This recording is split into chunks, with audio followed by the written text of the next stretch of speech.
Buenas noches, hermanos del aula Rosa Cruz Antigua de Colombia y de Venezuela. Es grato saludar a todos los presentes, en especial al hermano Manuel y al hermano Ernesto, que mantienen activa esta escuela y el estudio sobre el hombre y su evolución. Desde Neiva y su escuela Habla Israel Rojas Romero, tendremos hoy la lección de Febo o Apolo.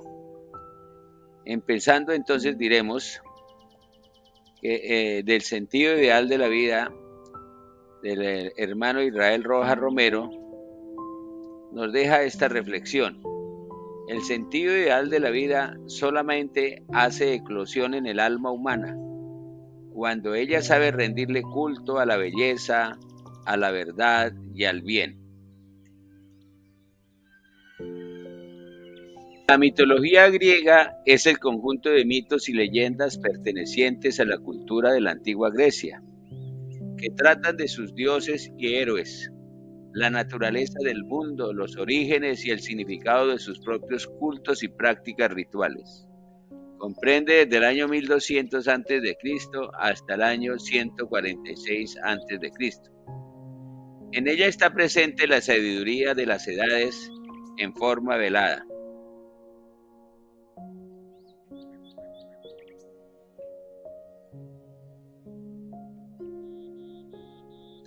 Zeus o Júpiter, dios del cielo y del trueno, hermano de Hades y de Poseidón. Febo o Apolo, dios solar de la luz, del conocimiento, la medicina, del tiro con arco, de las artes, la poesía, la música y la profecía. Hefestos o Vulcano, dios de la fragua, maestro herrero y artesano del fuego y del metal. Hermes o Mercurio, el mensajero de los dioses, patrono del comercio, la retórica, la mentira y los ladrones. Afrodita o Venus, diosa del amor carnal, la belleza y el deseo. Ares o Marte, dios de la guerra.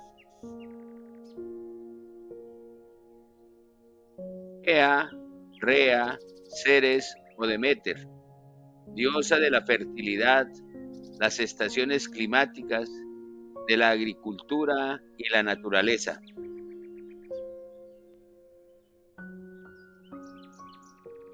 Cronos o Saturno, dios de las edades y del zodiaco. Es un dios con forma de un ser serpentino con 3 cabezas, de hombre, de toro y de león.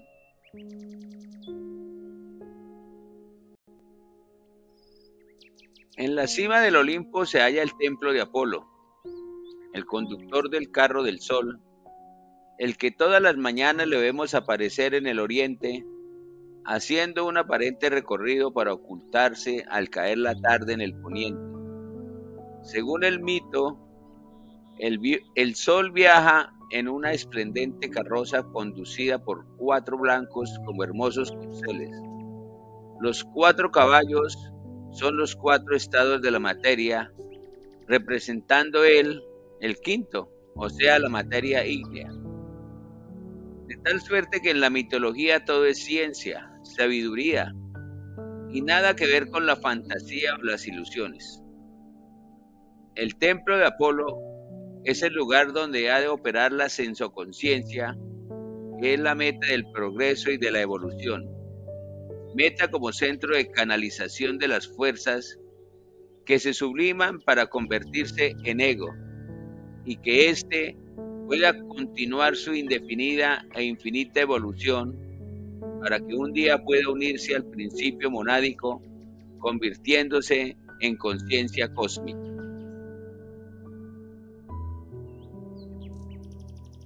En el estado actual, el hombre es simplemente un embrión en la evolución y por tal no puede saber lo que sucederá en el futuro como embrión en el vientre materno. Jamás puede suponer nunca lo que significa ser hombre en el valor total del contenido y de la palabra.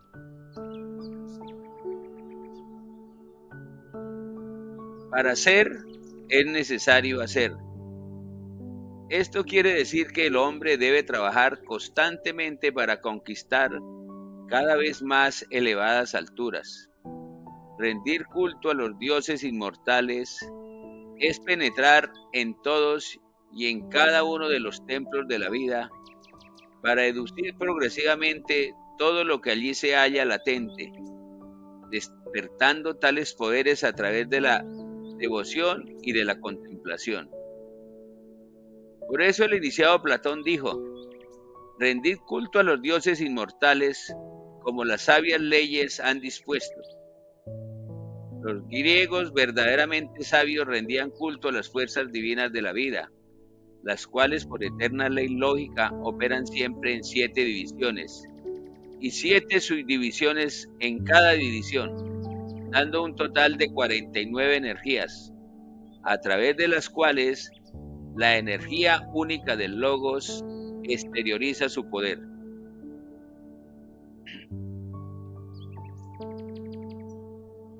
La retrospección, la introspección, la meditación y la contemplación son modos por medio de los cuales el hombre va derivando de las honduras de su ser psíquico o endoconsciente lo que allí se haya depositado para bien del hombre y del mundo. Contemplamos en introversión el proceso del conocimiento, marchando ahora del núcleo a la periferia. El mundo de la eterna conciencia es el mundo real de la existencia, pues allí confluyen y convergen todas las experiencias.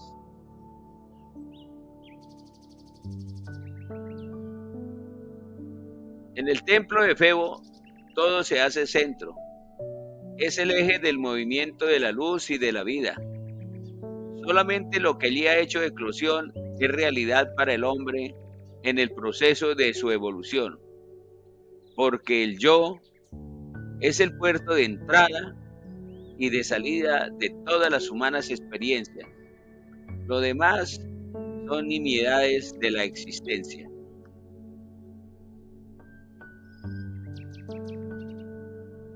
En actualizar conciencia de la endoconsciencia está el gran misterio de la evolución.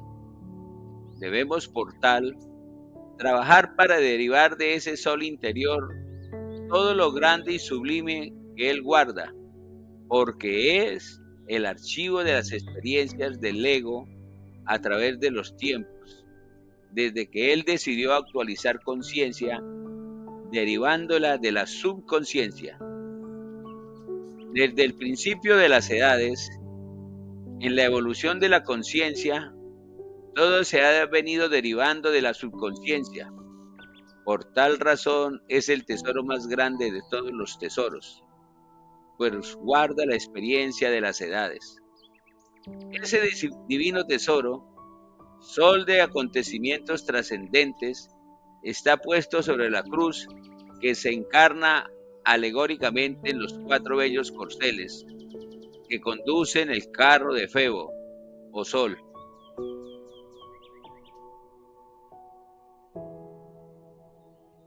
La rosa es el sentido interior que subyace en la intimidad de todos los seres, y así tenemos en la sabiduría de las edades el maravilloso símbolo de la cruz y de la rosa, o de la rosa en la cruz, porque el Cristo, el sol espiritual de nuestro sistema, está crucificado o sometido a la función de la vida formal y permanece allí en divino sacrificio a través de las edades, hasta que sea redimido por el poder actualizado del ascenso conciencia.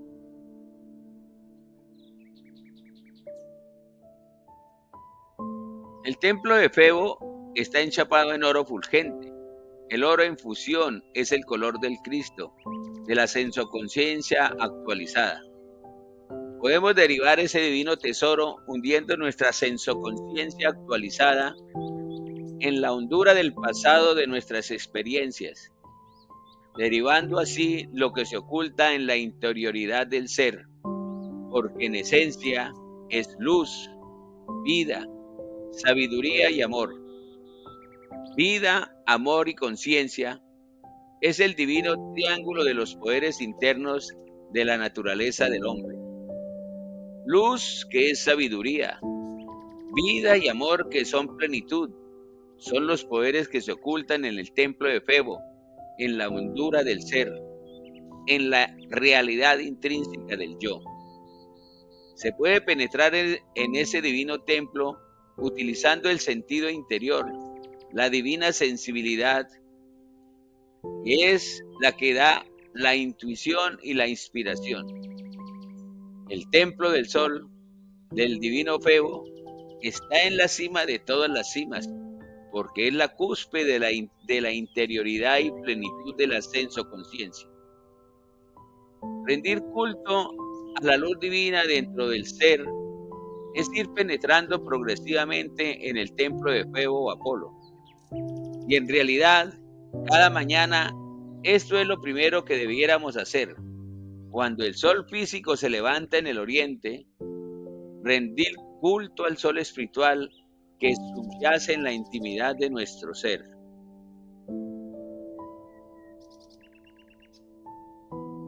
Del núcleo a la periferia nos encontramos con Vulcano, el fundidor, la conciencia que caldea, forma y transforma, modelando todas las concepciones para hacerlas cada vez más nobles, más bellas, más sublimes, más perfectas. Vulcano no tiene descanso en su labor ni de día ni de noche, pues en el día trabaja relativamente consciente y durante la noche en función endoconsciencia. Objetiva o subjetivamente modela incansablemente el metal de las ideas para ornamentar los templos en que se manifiesta la vida. Convergen y confluyen conciencia y voluntad en los trabajos de Vulcano, el gran fundidor, y por eso la figura eriática de Hermes aparece en su centro frontal el ave sagrada o ibis y la cobra, serpiente de naturaleza solar.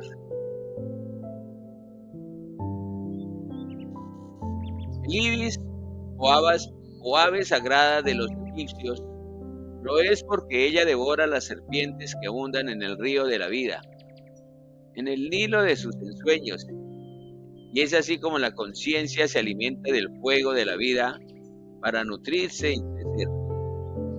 La cobra es la serpiente sagrada de los egipcios, porque ésta es de naturaleza ígnea, viviendo solamente en los arenales del desierto, donde la luz del sol hace eclosión. En cambio, la serpiente común vive en los humedales, por ello es de naturaleza lunar.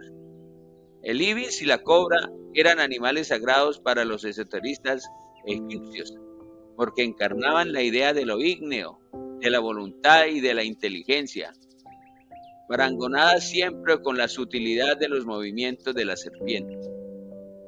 Rendir culto a la conciencia actualizada y actualizable es penetrar realmente en el mundo de la abolición y del saber.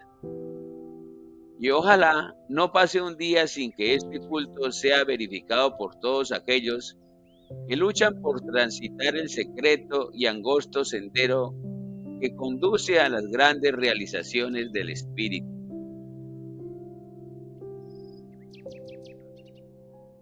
En el círculo inmediato, en el proceso descendente, en la arquitectura del microcosmos encontramos la esplendorosa fuerza y movilidad del templo de Mercurio, en el cual el lenguaje armonioso, bello y profundo, en el cual el lenguaje armonioso, bello y profundo sentido debe ser ecoprocedente del mundo de los dioses, de los sentidos internos, de las 7 grandes fuerzas de la naturaleza operando en el hombre, porque solamente a través del verbo sublimado emergerán las fuerzas endoconscientes, y por tal razón la palabra es el medio para derivar de ese tesoro sin fondo, que es el endoconsciente, la sabiduría de las edades.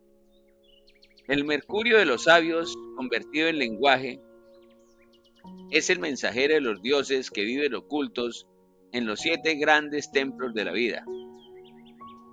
Y el verbo se hizo carne y habitó entre nosotros.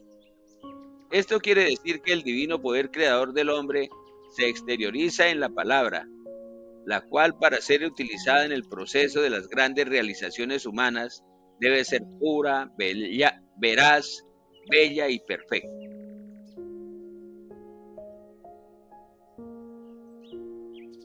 Orfeo, el iniciado griego, según nos refiere la tradición, pulsaba la lira con tal delicadeza y armonía que la naturaleza toda quedaba estática al escuchar los melodiosos sonidos de la órfica lira.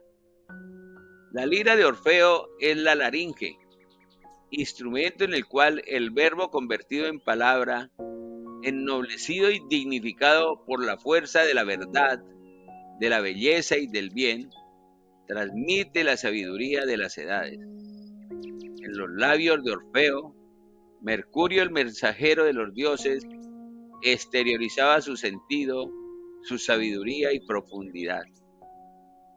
Orfeo es el ego interno o sensoconsciente que sabe emplear al mensajero de los dioses, al poder de Mercurio, para cantar la canción inmortal de la vida, diciendo siempre la verdad para así poder transitar el camino del bien. Brindamos diariamente culto a la lira órfica, en la cual encarna el lenguaje, para que el mensajero de los dioses la lleve en todas direcciones, pues él posee alas en los pies para marchar a la velocidad del viento, alas en la cabeza para que la inteligencia penetre en la sabiduría de las edades, y ambos, lenguaje e inteligencia, derivando poder del fuego secreto del caduceo, nos permita sentir la verdad y exteriorizarla con belleza en todos los momentos de la existencia. En el proceso del retorno llegamos al templo de Venus, donde el amor y la belleza son las dos fuerzas polares que engrandecen magnificando el divino sentir. La Venus ideal es el sentido de la armonía, y la armonía de los contrarios se transforma en belleza. El templo de Venus, al corazón, debemos penetrar para lograr inspiración en alas de la intuición. En el templo de Venus todo es armonía, melodía, encantamiento. Cuando mutando nuestra naturaleza en el sentido ideal de la vida, podemos penetrar con fuerza de amor en la esencia de los seres y las cosas. Venus tiene como cinturón una corona de rosas, porque las rosas son su belleza y su delicado aroma armonizan todo cuanto las rodea. El templo de Venus es el lugar donde reciben inspiración los verdaderos poetas, escultores y músicos. La ausencia del culto a la belleza, del sentido de la vida, es lo que ha empequeñecido la existencia humana y hace su transitar por la periferia del mundo innoble y doloroso. En cambio, el culto a la divina sensibilidad, encarnada ideológicamente en la belleza de Venus, la que emergió de las espumas del mar, es algo que despierta la oculta sensibilidad interior y aflora en ellas bellas figuras. En la cultura nahual, el dios Quetzalcóatl era el nombre que los mayas designaban al templo de la divina Venus.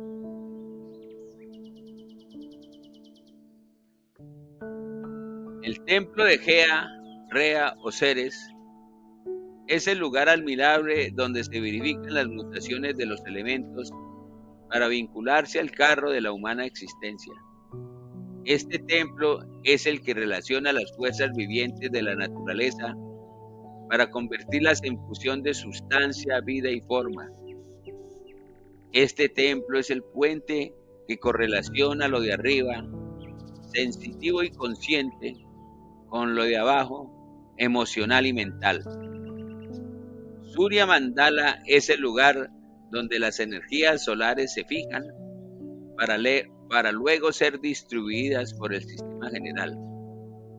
El templo de Ceres debe ser visitado para rendir culto a la naturaleza en proliferación, floración y multiplicación de seres, de cosas, las que luego se convertirán en semillas en la esfera de Yesod, para la multiplicación de las formas y que la evolución siga su curso, realizándose en el tiempo y espacio. Al verificar el proceso de introversión de estos divinos poderes de la naturaleza, podemos contemplar a la Madre Tierra recibiendo en su vientre todas las semillas para que puedan convertirse en plantas, produciendo nuevos frutos y semillas, y así, en sucesión indefinida e infinita, seguir poblando la tierra.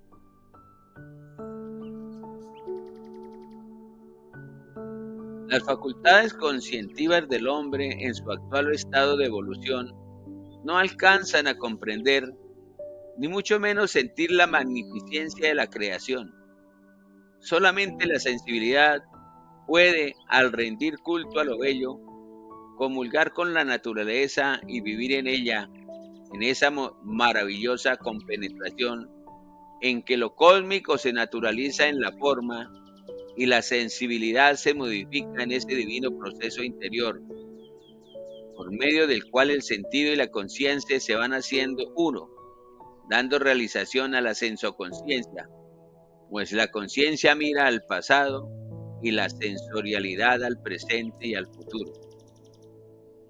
Es en el templo de Rea donde se ha de rendir culto a los poderes cósmicos que multiplican las especies, para que ellas cumplan la finalidad que les ha sido encomendada, tal la de servir de tamiz para que el divino proceso por medio del cual lo inconsciente del universo se revierta en lo consciente de los seres diferenciados en la forma, sean unidos en la esencia misma de la vida. El adorante, por sensible que sea, nunca podrá llegar a sentir en toda su plenitud lo que significa la magnificencia de la creación, pero de todas maneras es allí, en el templo de Gea, donde todas las fuerzas interiores se concentran para que se realice el sentido y la utilidad de las cosas y se viva la armonía del reino de la existencia diferenciada. Los agricultores año por año verifican en el templo de Gea o Rea un gran festival para poder admirar y contemplar el magnificente poder de la diosa, de la madre naturaleza, contemplándola como reina y madre de todo lo creado. Quien se ha detenido alguna vez a pensar, a meditar, a sentir, a vivir lo que significa el poder sin límites de uno, sin límites de como un solo germen, una semilla depositada en su lugar adecuado, en la matriz conveniente, surjan de ella y se desarrollan posibilidades múltiples. Un germen de trigo, contemplado en la palma de la mano, es aparentemente insignificante, pero allí, en el núcleo mismo de su estructura, se halla subyacente el espíritu de vida. Y así, depositado este germen en el vientre prolífico de la madre tierra, multiplica en millones sus células, surge majestuoso el cuerpo de la planta en crecimiento, produciendo hojas, tallos, y luego, ¡oh, maravilla de la vida! Emerge de su tallo la espiga dorada pletórica de nuevos gérmenes, de nuevas semillas. En el germen de la semilla se halla oculto el poder divino del Logos, para poder hacer posible la multiplicación de las formas y la evolución de la vida en multitud de seres. Lo sabían los gnósticos alejandrinos y sus hermanos gimnosofistas de la antigua India. Cada germen lleva el poder subyacente. Así en una sola semilla está contenido el poder de su especie, para que así persista su familia a través del tiempo y del espacio. Pues si bien la forma se transforma, la vida que la nutre o alimenta es eterna.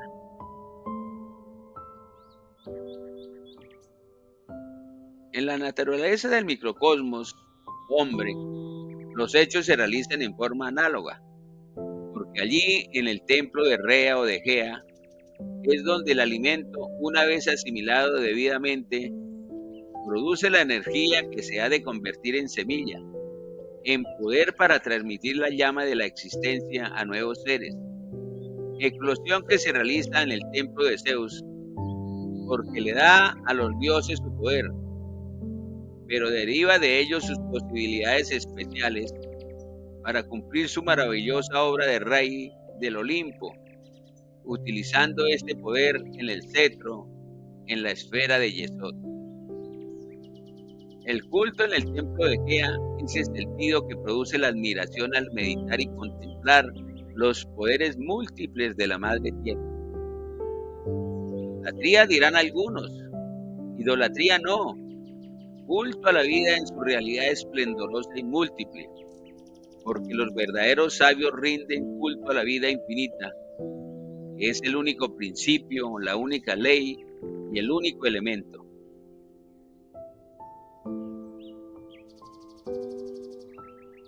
Ahora tenemos el templo de Marte. Marte nos dice la alegoría ariática que es el dios de la guerra, pero en sentido profundo. Es el dios de la acción, de la lucha, de esa lucha que se verifica día a día en todos los seres de conciencia diferenciada. Es una lucha sin cuartel, porque el que deje de vencer está vencido. Y entonces viene progresivamente el anonadamiento, la negación de lo que debe ser el hombre en el proceso de crecimiento y evolución. Marte, dios de la acción, dios de la fuerza, dios del poder operativo, para que el divino mandato de la evolución se cumpla, para que podamos vencer con energía a los grandes enemigos de la armonía interior, tales como son el temor, el odio, la vanidad y la envidia, todos modos de egotismo. Fuerza necesitamos y poder nos es indispensable para superar todas nuestras deficiencias y así lograr sitio en el Olimpo de los dioses. Olimpo que no es un lugar geométrico, sino un estado de conciencia. Recorriendo la historia de la humanidad, encontramos preciosas leyendas sobre grandes batallas entre dioses y gigantes, entre ángeles y demonios. En la tradición india se nos muestra la batalla de Kuru, en la cual Krishna, el dios interno, la divina conciencia, guía la lucha de Arjuna para que éste, frente a sus huestes, venza a sus enemigos, entre los cuales hay muchos familiares, y deje campo libre para que los dioses puedan realizar la obra. Arjuna se detiene tembloroso y vacilante, y no quiere emprender la batalla. Krishna le pregunta, ¿por qué se siente cobarde? Y Arjuna contesta que no puede porque en el frente enemigo hay multitud de parientes inmediatos, amigos y compañeros, en todo orden de ideas. Entonces Krishna le dice enérgico, tu deber es luchar y vencer. Esa es la situación de nuestra lucha interna. Arjuna, la personalidad, quiere luchar con sus enemigos, las pasiones, pero se siente cobarde porque algunos de ellos le son familiares y tan queridos, tales como el temor, el odio, la avaricia y los celos, que conviven en su existencia y por tal razón teme luchar para vencerlos y desprenderse de los que han sido copartícipes de sus modos y maneras de ser.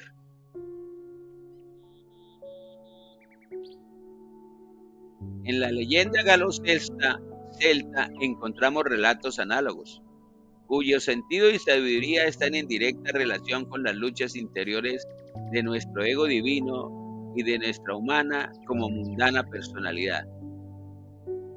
Las gentes ingenuas se imaginan que esas batallas sí sucedieron en la legendaria época y luego dejaron de ser porque ya la humanidad es que se ha civilizado. La civilización es cultura de apariencia. No ha eliminado ni eliminará jamás las tremendas batallas que se realizan en la interioridad de nuestro ser, entre los monstruosos gigantes del temor, odio, envidia, vanidad y sus colaterales, quienes permanecen impertérritos permanentemente y constantemente en ese campo de batalla, que es la vida interior de cada quien, hasta que su ego interno, su conciencia, no se decida a luchar y vencer. Todas las personas cultas deben leer el Bhagavad Gita, porque refleja en forma prodigiosa todo lo que se verifica en nuestra interioridad, en este campo de batalla en que el poder del bien, conciencia, y el poder del mal, pasiones e instintos, luchan sin tregua. Para nuestro bien, para alimento de nuestra conciencia, debemos saber que Krishna es nuestro divino ego, cuya naturaleza intrínseca es amor, sabiduría y voluntad, y que Arjuna es nuestra instintiva personalidad, cuya naturaleza es mente, emoción y pasión, y que Kuru es la naturaleza humana, y que la gran batalla persiste y persistirá a través de las edades, hasta que el hombre logre vencer a esos gigantes, a esos tremendos enemigos, y así Krishna, el ego divino, sea el único rey y señor del mundo interior. El poder para esa gran batalla debemos lograrlo en el templo de Marte, donde el cosmos ha depositado su energía centralizada en el ombligo del mundo.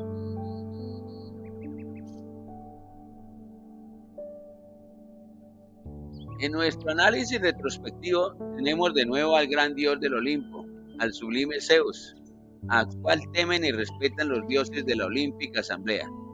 Zeus es el poder de la vida en el germen de la existencia.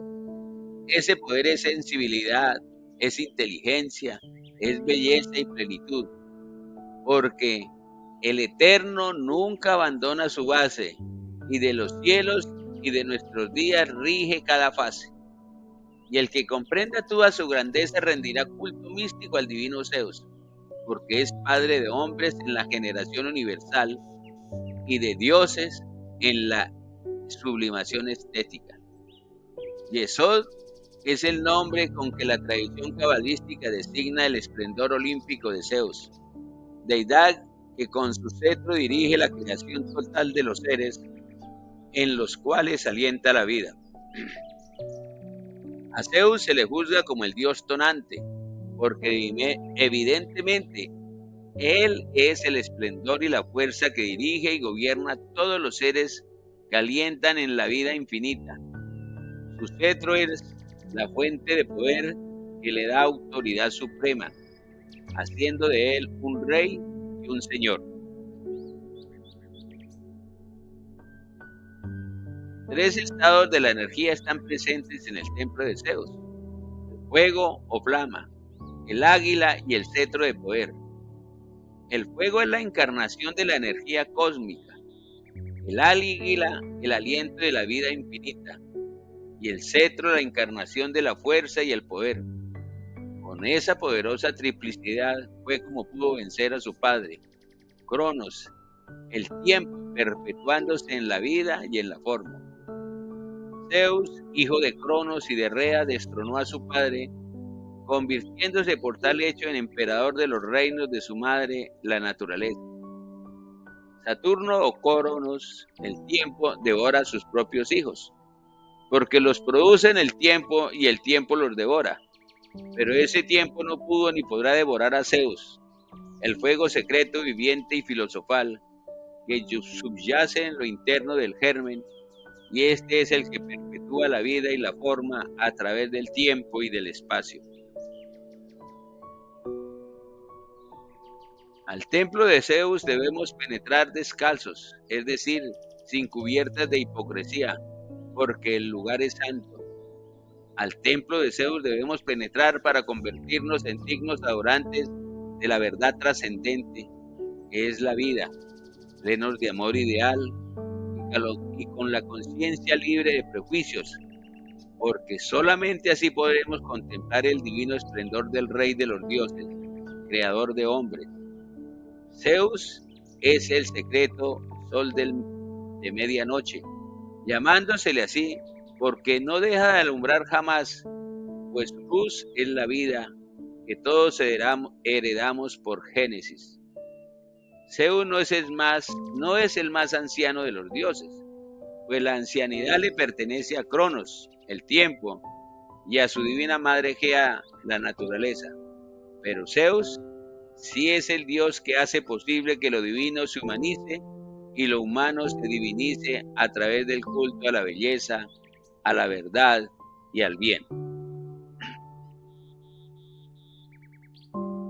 El más grande enigma de la naturaleza para la conciencia actualizada no se halla en lo espiritual que está más allá del alcance de la inteligencia, ni en el polo materia relativamente inerte.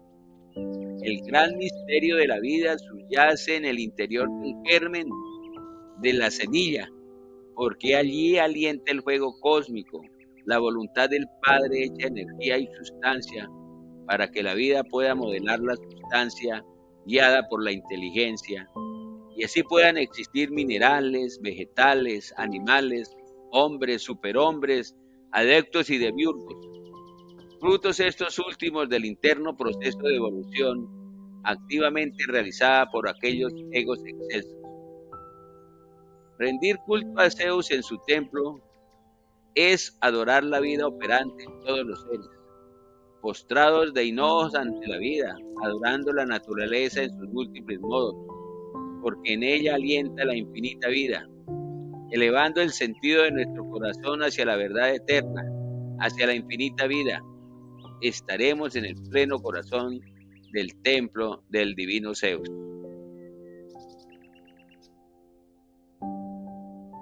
El gran misterio de la vida subyace en el interior del germen, de la semilla, porque allí alienta el fuego cósmico. Eso es todo. Muchas gracias por su cortés atención. Muy amables.